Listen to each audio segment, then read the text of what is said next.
21শে জুলাই তৃণমূলের ধর্মতলায় সমাবেশের দেওয়াল লিখন শুরু হলো। গতকাল শ্রীরামপুরে তৃণমূলের জেলা কমিটির মিটিং হয়। তারপর আজ সকাল থেকে চুঁচুড়ার বিধায়ক অসিত মজুমদারের নেতৃত্বে দেওয়াল লিখনে নেমে পড়ে তৃণমূলের কর্মী সমর্থকেরা। 1993 সালে রাইটার্স অভিযান হয়েছিল মমতা বন্দ্যোপাধ্যায়ের নেতৃত্বে। নো আইডেন্টিটি নো ভোট ইস্যুতে মমতা বন্দ্যোপাধ্যায়ের নেতৃত্বে সেই আন্দোলন করতে গিয়ে 13 জনের মৃত্যু হয়েছিল পুলিশের গুলিতে। সেই দিনকে স্মরণ করে শহীদ দিবস পালন করে তৃণমূল। আজ 21শে জুন, এক মাস পর 21শে জুলাই ধর্মতলায় সমাবেশ হবে। তার প্রস্তুতি শুরু হয়েছে দেওয়াল লিখন পথসভা কর্মী বৈঠকে। এই বিষয়ে বিধায়ক কি বললেন শোনাবো।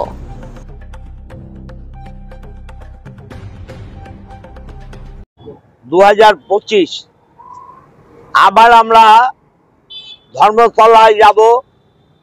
13 জন শহীদের রক্ত এবং বামফ্রন্ট জামানায় যত মানুষের আন্দোলনে যারা শহীদ হয়েছেন তাদের রক্তকে স্মরণ করতে মমতা বন্দ্যোপাধ্যায়ের ডাকে নো আইডেন্টিটি নো ভোট যে ডাক দিয়েছিলেন তদানীন্তন যুব কংগ্রেসের অবিভক্ত যুব কংগ্রেসের সভানেত্রী মমতা বন্দ্যোপাধ্যায়, সেই ডাকে আমার চুঁচুড়ারও একটা ছেলে জীবন দিয়েছিলেন, অসীম দাস, ঝাপুকুরের ছেলে।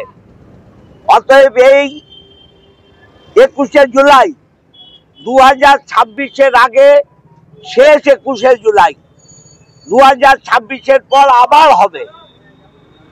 আমরা 93 সালে ঘটনার পর প্রতি 21শে জুলাই শহীদ স্মরণে করি এবং এবার শহীদ স্মরণে ধর্মতলায় মমতা ব্যানার্জিরই রেকর্ড ভাঙে। মমতা ব্যানার্জি গতবার যদি 20 লক্ষ লোক হয়, এবার 40 লক্ষ লোক হবে। মমতা ব্যানার্জির রেকর্ড মমতা ব্যানার্জি ভাঙতে পারে, অন্য কোনো কেউ নয়। তাই আমরা আমাদের কোদালিয়া একে সমস্ত পঞ্চায়েতের মেম্বারদের নেতৃত্বে দেয়াল লেখা শুরু হলো। পুরো বিধানসভা জুড়ে আমাদের দেয়াল লেখা চলবে, কর্মী মিটিং চলবে, জনগণের উদ্দেশ্যে পথসভা চলবে। যারা নূতন প্রজন্ম তৃণমূলের, যারা 93-এর পরে জন্মেছে, তাদেরকেও আমরা 21শে জুলাই কিসের জন্য বোঝাবো। আমরা চাই হুগলি জেলা এবং চুঁচুড়া বিধানসভা আগেকার সমস্ত রেকর্ড ভেঙে আগামী 21শে জুলাই 2025 হাওড়া থেকে ধর্মতলায় যাবে।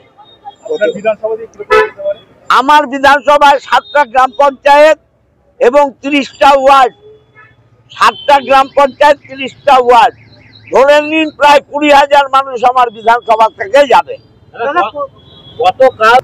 গতকাল জেলা কমিটির মিটিং হয়েছে, দেরি করিনি।